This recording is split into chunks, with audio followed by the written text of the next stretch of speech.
Et vous qui êtes un grand amateur, François Geffrier, vous savez que la France est très bien placée dans l'industrie du jeu vidéo. C'est à ça que vous passez votre temps libre. Bien sûr. Et on le voit encore cette semaine à l'occasion de la Paris Games Week. Quel accent, vous êtes formidable. Vous passez votre temps libre à pratiquer l'anglais. Oui, absolument. Les amateurs ont pu y découvrir les dernières nouveautés, porte de Versailles à Paris. Alors il y a notamment Ubisoft qui est leader mondial du secteur et qui est un Français. Mais derrière, de petits studios se battent pour proposer des jeux de qualité. Clément Le Saffre est allé pratiquer un peu son jeu de manette.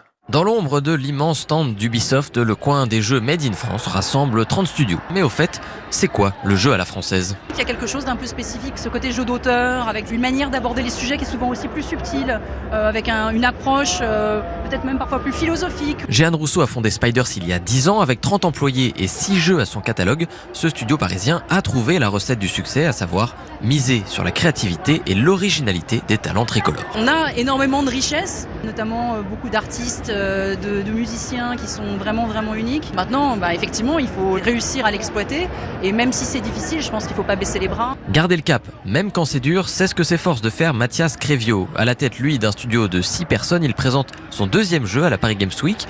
Il a demandé des subventions au CNC qui verse des sommes aux créateurs de jeux, mais son dossier n'a pas été accepté. Mathias garde le sourire. La France, c'est pas un mauvais pays, au contraire, pour faire un jeu, c'est bien parce qu'il y a un public, parce qu'il y a aussi une culture du jeu vidéo qui est très importante.